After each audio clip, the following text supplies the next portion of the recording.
No expediente inicial desta terça-feira, o deputado Samuel Malafaia defendeu que a prisão em segunda instância só pode ser feita com mudanças na Constituição. A Constituição diz que todo brasileiro tem direito a chegar à última instância, que é o trânsito em julgado. Então, qual é o jeito que tem? Primeiro, o que aconteceu com o Supremo zerou? Porque estava começando a haver abuso. Um tribunal condenava um cara com a mesma culpabilidade para 3 anos, outro para 30, já segurava na prisão para poder pegar provas, não tinha capacidade de buscar provas pelos meios científicos, então segura o cara na jaula para ele falar, claro, o homem fica preso, tem que falar, né? É uma situação esdrúxula e temerária. Portanto, para zerar esse assunto, os ministros não são bobos. O STF, eles pensaram bem, a coisa está fugindo do controle. Daqui a pouco vai ter um problema aí. Então vamos fazer o seguinte, vamos zerar, obedecer à Constituição e os deputados federais e senadores que se virem para mudar a lei, porque eles é que tem que mudar. Os parlamentares aprovaram em sessão extraordinária a prorrogação do estado de calamidade financeira do estado até dezembro de 2020. A mensagem original enviada pelo governo previa que o prazo fosse estendido até 2023. O texto justificava que a prorrogação seria necessária pela dificuldade financeira do Rio, mesmo sob o regime de recuperação fiscal.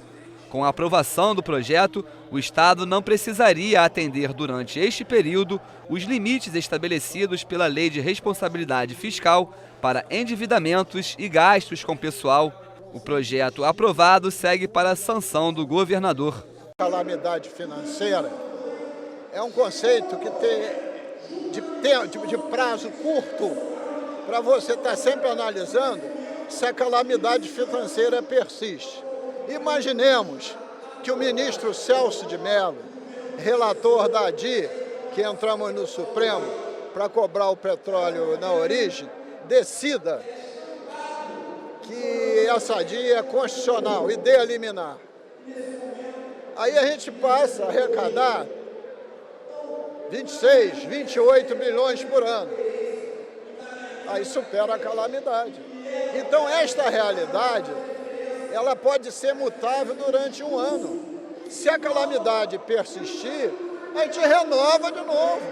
Mas tem que ser assim por um ano e avaliando o que está acontecendo.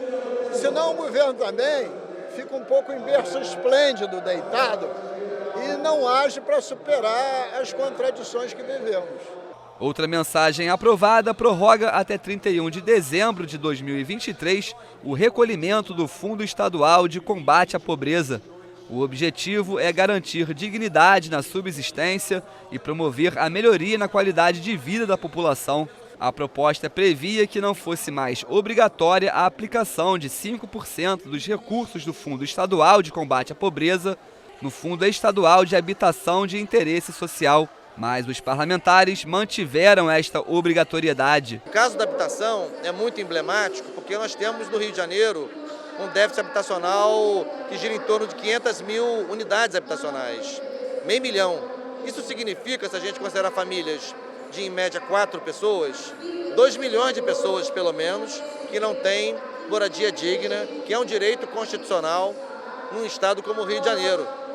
É sempre bom lembrar, com todo respeito, nós não estamos falando de um estado empobrecidíssimo no norte e no nordeste brasileiro, nós estamos em pleno sudeste brasileiro, um estado tido como de vanguarda.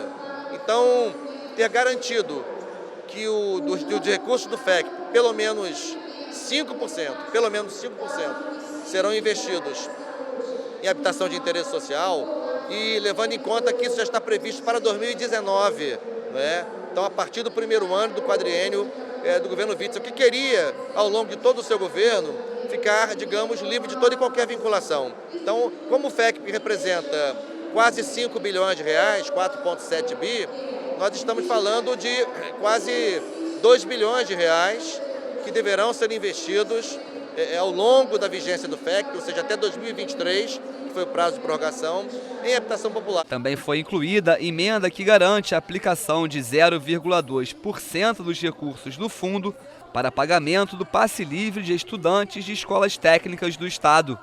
Incluída ainda emenda que autoriza o gasto de até 50% das verbas do fundo para o pagamento de pessoal. A matéria aprovada segue para análise do governador.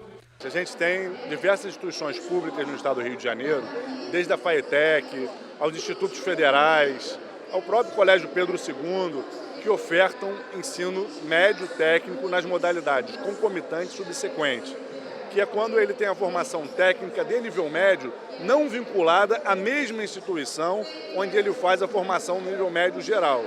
O estado do Rio de Janeiro tem desrespeitado o direito à gratuidade desses estudantes já há quase 3 anos, sendo que entrou com uma ação na Justiça para derrubar uma outra lei que estendia esse direito também ao ensino superior, alegando que faltava a fonte de custeio, ou seja, da onde vem o dinheiro para pagar esse passe livre.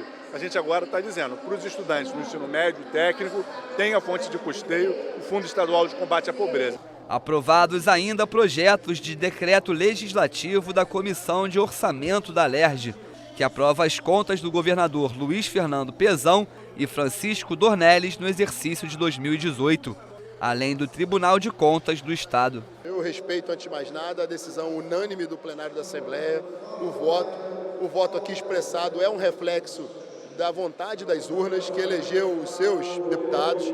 Então, evidentemente que o voto aqui que foi expressado, ele reflete a democracia. Eu, por ocasião da Comissão de Orçamento, como presidente da comissão, também fui relator das contas. Naquela oportunidade, eu apresentei um voto pela rejeição das contas, que foi a mesma lógica que eu usei aqui hoje para sustentar o meu voto, no sentido de que recebemos do Tribunal de Contas do Estado um parecer prévio que apontou 14 irregularidades da gestão anterior, do ex-governador Pezão, de diversos perfis de irregularidade, na verdade, gastos em demasia, sem justificativa, sem embasamento, sobretudo com respaldo orçamentário, sem respaldo jurídico para isso, sem inclusive empenho. Além disso, despesas realizadas no último quadrimestre, o que vai contra a legislação. Além disso, constatamos também algumas pedaladas, como se diz no popular, uma forma de maquiar o orçamento e, sobretudo, uma irregularidade que eu aponto como talvez a mais grave de todas, que é a que justamente revela a desídia, a irresponsabilidade e também o que eu chamo de gestão temerária do ex-governador Pezão, no sentido de que, em meio a uma crise de 13,5 bi, foi incapaz sequer de apresentar um planejamento, uma justificativa e um estudo para iniciar a tirar o Rio de Janeiro dessa crise.